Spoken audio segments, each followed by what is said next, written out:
परम प्रेममय श्री श्री ठाकुर परमाराध्य जगज्जननी श्री श्री बड़मा परम पूज्यपाद जुगाचार्य श्री श्री बड़दा आजिर पूज्यपाद श्री श्री आचार्य देव श्री चरण कमल अनंत कोटि प्रणाम निवेदन करुछि।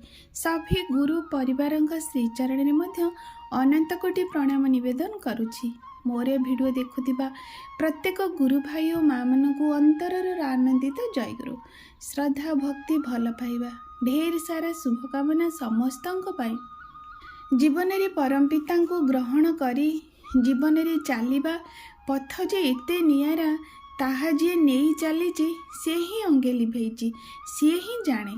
तेणु परम प्रेम श्री श्री ठाकुरंकर भावादर्श को निजे जानी अन्य को जनइबा यह ही हेउची प्रकृतर धर्म जहाँ श्री श्री ठाकुर कहती अन्य बंचाई निजे रहे धर्म बोली ताकू कहे अर्थात अन्य को बंचाई निजे बंचिबाको हुए धर्म बोली ताकू कहुए।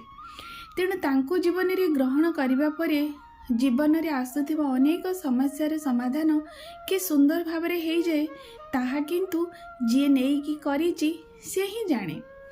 वर्तमान समय समस्या बहु गुरुत्वपूर्ण आ एक सांघातिक समस्या किपरि भाव रे आमर जो माने आमर संतान संतति माने जोटा कि वर्तमान जो माने भविष्यत आम पाखरे अछंती आगो से माने आमर भविष्यत हेबे सेमानकु गढ़िबारे आमे माने बहु भूल करि देउचे जहा फल रे कि से माने आज सुइसाइड किए करि देउची किए डिवोर्स हे जाउची किए डिप्रेशन रे चली जाउचंती तो किए पागल हे जाउचंती किए ता जीवनर मूल्य को बुझी न पारी जेकोसी गोटे खराब माने बाटरे से पाद रखिदे जीवन को संपूर्ण नष्ट कर दौरान। तार मूल कारण कौटी देखा जाए तो पिला मानू बापा माँ मैंने खूब बहु बड़ बड़ स्कूल रे पाठ पढ़ाती तांकर खाद्यपेय कौन अभाव नहीं पोशाक परिच्छद किसी अभाव नहीं ड्रेस पोशाक ठू आरंभ करी जे कोनसी गोटे दुनिया जोटी सबुठू गोटे भल उपहार हो भल परिवेश हो भल खाद्य हो तांको प्रदान करा जाउची ता फल भी पिला मानकर भविष्यत रे आज ए सबुकर घटना काहेकि होची तार मूल कारणटा कौन। श्री श्री ठाकुर कहले प्रथम कथा तो संतान संतति को आमको माने गोटे जन्मगत संस्कार दे पिला मानको आनिबा को पड़े जोटा कि आम जाचे पूर्व पूर्व समय मुनि ऋषि मैंने से विवाह उपर एत गुरुत्व देउथिले सुविवाह करा जाउथिला सुसंतान समाज को आसे से एत खटिबा को पड़ेनी से माने ऑटोमेटिक ठीक बाटरे चलती किंतु वर्तमान समय तो विवाह तो कौन किसी गोटे रेस्ट्रिक्शन माने विवाहर किसी गोटे परिभाषा वर्तमान समय पे बदली जाइए।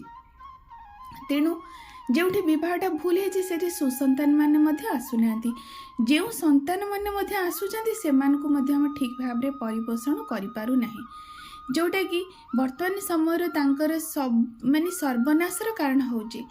देखो गोटे उदाहरण देवा आमे माने पिला मानकु जेतेबेले पाठ पढ़ाई छाड़ुचे आम मान पाखे गोटे लक्ष्य रोचे जे मो पिलाटी केमती भल पाठ पढ़ू गोटे बहुत बड़ चाकरी करू बहुत सारा पैसा रोजगार करू एटा है प्रत्येक आम मानकर लक्ष्य और इच्छा जोटा कि वर्तमान से होची पिला माने बहुत बड़ बड़ चाकरी करूचंती भल पैसा रोजगार करूचंती आउ माने जीवनर ए सब किछि जोटा कि वर्तमान समय जो मेटेरियलिस्ट माने जीवनर जहाँ किसी से पाइबा कथा से पाउचंती ताले तथापि कहीं परिवार रे किने अशांति माने सेठी तो स्वास्थ्यर भी विभिन्न प्रकार जिते बड़ चाकरी बा जिते पैसा सेते बड़ रोग पारिवारिक जीवन से माने सेठी व्याघात हो जाउची सेटा कहीं पुणी होची।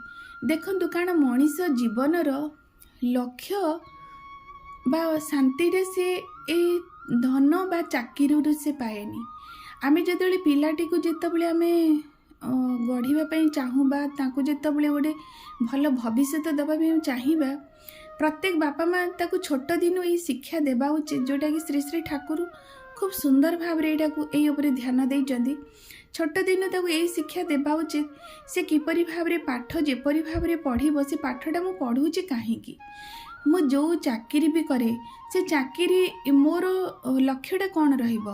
प्रत्येक मनीष आम जन्म नहींचे ଯେମିତି ବାପା ମା' ତାଙ୍କ ସନ୍ତାନ ଜନ୍ମ ଦେଲା ବେଳେ ତାଙ୍କ ପାଖରେ କିଛି ଇଚ୍ଛା ଅଭିଳାଷା ଆଶା କିଛି ରହିଥାଏ, ଠିକ୍ ସେପରି ଠାକୁର ଯେତେବେଳେ ସାରା ସଂସାରରେ ପ୍ରତ୍ୟେକଟି ଜୀବକୁ ବା ଆମମାନଙ୍କୁ ମନୁଷ୍ୟକୁ ସେ ସୃଷ୍ଟି କରନ୍ତି, ସେ କୌଣସି ନା କୌଣସି ମହତ୍ ଉଦ୍ଦେଶ୍ୟ ନେଇ ହିଁ ସନ୍ତାନକୁ ତାଙ୍କର ସୃଷ୍ଟି କରନ୍ତି। ତେଣୁ ଆମେମାନେ ଯେତେବେଳେ ପିଲାମାନଙ୍କୁ ଛୋଟ ଦିନ ପୁରେଇ ଦେବା ଉଚିତ ଯେ ତୁ ଯେକୌଣସି କର୍ମ କରିବୁ ସେଇ କର୍ମଟା ଯେପରି ଇଷ୍ଟ ମାଫିକ ହେଇପାରିବ, ଜୀବନରେ ସତ୍ ମାଫିକ ହେଇପାରିବ, ସେଇଟା କହିଲେ ହୁଏ ନା। ତାଙ୍କୁ ସେଇଭଳି ଏକ ଆଦର୍ଶ ସହିତ ଯୋଗଯୁକ୍ତ କରିବାକୁ ପଡ଼ିବ। ସେ ଛୋଟ ଦିନୁ ତାଙ୍କୁ ଗୁରୁ ଗ୍ରହଣ କରିବାକୁ ପଡ଼ିବ, ଛୋଟ ଦିନୁ ଇଷ୍ଟବୃତ୍ତି କରିବାକୁ ପଡ଼ିବ, ଛୋଟ ଦିନୁ ପିତୃବୃତ୍ତି ମାତୃବୃତ୍ତି ପରିବୃତ୍ତି ପଡ଼ା ପଡ଼ୋଶୀଙ୍କ ପାଇଁ କରିବାକୁ ପଡ଼ିବ, ବାପା ମାଆଙ୍କ ପାଇଁ କରିବାକୁ ପଡ଼ିବ, ଗୁରୁଜନଙ୍କ ପାଇଁ କରିବାକୁ ପଡ଼ିବ, ଯେଉଁଟାକି ଏ ସବୁଟା ଛୋଟ ଦିନୁ ତାକୁ ହିଁ ଅଭ୍ୟାସ କରିବାକୁ ପଡ଼ିବ। ତେବେ ଯାଇ ସେ ଯେତେବେଳେ ବଡ଼ ହେବ, ସେ ଯେତେ ବଡ଼ ଚାକିରି କରୁ ବା ଚାକିରି ନ କରୁ, କିନ୍ତୁ ପରିବାରରେ ଅଶାନ୍ତି ହେବନି। କାରଣ ଛୋଟ ଦିନୁ ସେ ବାପା ମାଆଙ୍କୁ ପ୍ରଣାମ କରି ଆସିଛି, ତାଙ୍କୁ କିଛି ମାନେ ପିତୃବୃତ୍ତି ମାତୃବୃତ୍ତି ଉପରେ କିଛି ସେ ଅର୍ଘ୍ୟ ତାଙ୍କୁ ଦେଇ ଆସିଛି, ସେ ଅସମ୍ମାନ କରିବନି।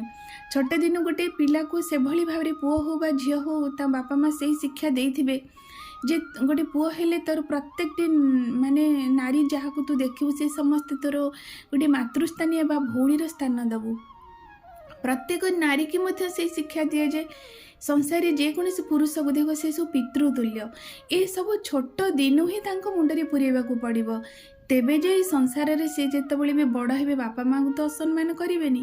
କି ଗୋଟେ ଭଲ ସଂସାର ଜୀବନ କଲେ ସ୍ତ୍ରୀ ପ୍ରତି ଗୋଟେ ସ୍ୱାମୀ ହେଇଥିଲେ ପୁରୁଷ ହେଇଥିଲେ ଗୋଟେ ସ୍ତ୍ରୀ ପ୍ରତି ବିହିତ କର୍ତ୍ତବ୍ୟ କରିବାକୁ ପଡ଼ିଥାଏ ବା ସେ କରେ, ପିଲାମାନଙ୍କ ପାଇଁ କରିବାକୁ ପଡ଼େ, ସେ ବି କରେ। ଗୋଟେ ଝିଅ ହେଲେ ବି ଗୋଟେ ସ୍ୱାମୀ ପ୍ରତି ବି ତାର କ'ଣ କର୍ତ୍ତବ୍ୟ, ସେ ଯେତେ ବଡ଼ ଚାକିରି କରୁ, ସେ IAS ହଉ OAS ହଉ ବା ଯେତେ ବଡ଼ ଉଚ୍ଚ ପଦାଧିକାରୀ ହେଇଥାଉ ନା କାହିଁକି, ସେ କିନ୍ତୁ ତା ସ୍ୱାମୀକୁ ସେ ଦେବତାର ସ୍ଥାନ ଦେବ, ଶାଶୁ ଶ୍ୱଶୁରଙ୍କୁ ସେଇଭଳି ଏକ ସ୍ଥାନ ଦେବ, ସନ୍ତାନ ସନ୍ତତିମାନଙ୍କୁ ସେଇଭଳି ଭାବରେ ଗଢ଼ିବ। କାରଣ ଚାକିରି କରୁ ବା ଯାହା ବି କରୁ ସେ ଗୋଟିଏ ସ୍ତ୍ରୀ ବୋହୂ ମା, ତାର ସେଇ ଭୂମିକାରୁ ସେ କେବେ ବି ନିଜକୁ ତଳକୁ ଖସେଇ ଦେବନି। ତାପରେ ଯେତେ ବି ବାଧାବିଘ୍ନ ଆସୁ ସେ ସବୁକୁ ସେ ସହ୍ୟ କରିବାର ଶକ୍ତି ପାଇଥିବ। ତେଣୁ ତ ଶ୍ରୀ ଶ୍ରୀ ଠାକୁର କୁହନ୍ତି 12 ବର୍ଷ ହେଲେ ପିଲାମାନଙ୍କୁ ଦୀକ୍ଷିତ କରାଇ ଦିଅ, ନହେଲେ ଆଜିର ସମୟରେ ଯେଉଁ ପରିସ୍ଥିତି ଉପୁଜୁଛି ତାର ମୂଳ କାରଣ ଆମେ ପିଲାମାନଙ୍କୁ ଛୋଟ ଦିନୁ ସେଇଭଳି ଭାବରେ ଗଢ଼ୁ ନାହିଁ। ତେଣୁ ଏ ଭିଡ଼ିଓ ମାଧ୍ୟମରେ ସମସ୍ତଙ୍କୁ କହି ରଖେ, ଯେଉଁମାନେ ବି ଭିଡ଼ିଓ ଦେଖୁଛନ୍ତି ପିଲାମାନଙ୍କୁ ଛୋଟ ଦିନୁ ଏଇ ସୁଗୁଣର ଅଧିକାରୀ କରାଇ ଦିଅନ୍ତୁ। ଅଭ୍ୟାସ ହୋଇଗଲେ ଆଉ ତା ପାଇଁ ଆପଣଙ୍କୁ କୌଣସି ଭାବିବାକୁ ପଡ଼ିବନି, ବରଂ ସିଏ ନିଜ କଥା ବୁଝି ପରିବାର କଥା ବୁଝି ଦେଶ ଦୁନିଆ କଥା ବୁଝିବ। ଏଇଭଳି ଭାବରେ ପରମପିତା ଚାହାନ୍ତି। ସେଇଥିପାଇଁ ତ ସତ୍ସଙ୍ଗ ମାଧ୍ୟମରେ ପ୍ରତ୍ୟେକ ଦିନ ଏଇ ଆହ୍ୱାନ କରାଯାଉଛି, ପରିବାର ଗଢ଼ାଯାଅ, ପରିବେଶ ଗଢ଼, ଗୋଟେ ବ୍ୟକ୍ତିକୁ ଗଢ଼। ସେଇଥିପାଇଁ ହିଁ ପରମପିତା ପ୍ରତି ଯୁଗରେ ଆସନ୍ତି ଏ ମଣିଷମାନଙ୍କୁ ଗଢ଼ିବା ପାଇଁ, ସୁଖ ଶାନ୍ତି ପ୍ରଦାନ କରିବା ପାଇଁ।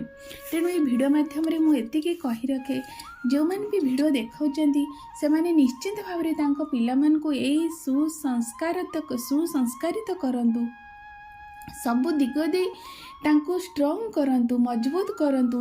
ସିଏ ନିଜେ ଯେପରି ସଂସାରର ଝଡ଼ରେ ନିଜେ ଝଡ଼ି ନ ଯାଆନ୍ତୁ, ବରଂ ସେ ଝଡ଼ରେ ନିଜେ ଏଭଳି ଭାବରେ ଶକ୍ତ ହୋଇ ଠିଆ ହୁଅନ୍ତୁ, ଏ ସଂସାରକୁ ରକ୍ଷା କରିବାର ଶକ୍ତି ତାଙ୍କ ପାଖରେ ଯେମିତି ସେ ପାଇପାରନ୍ତୁ। ଏହା ହିଁ ହେଉଛି ପରମପିତା ଚାହାନ୍ତି। ତେଣୁ ଭିଡ଼ିଓ ମାଧ୍ୟମରେ ସମସ୍ତଙ୍କୁ ଏତିକି ପ୍ରାର୍ଥନା ରଖେ, ସମସ୍ତେ ଏଇଭଳି ଭାବରେ ନିଜ ଜୀବନକୁ ଉପଭୋଗ କରନ୍ତୁ, ଅନୁଭବ କରନ୍ତୁ, ଜୀବନରେ ଗୁରୁ ଆଦର୍ଶ ଗ୍ରହଣ କରି ଜୀବନକୁ ପ୍ରକୃତରେ ଜୀବନର ମୂଲ୍ୟଟାକୁ ବୁଝନ୍ତୁ। ସର୍ବଶେଷରେ ସମସ୍ତଙ୍କର ମଙ୍ଗଳ ବିଧାନ ପରମପିତାଙ୍କ ଶ୍ରୀଚରଣ ନିବେଦନ କରି ରଖୁଛି। ଜୟ ଗୁରୁ।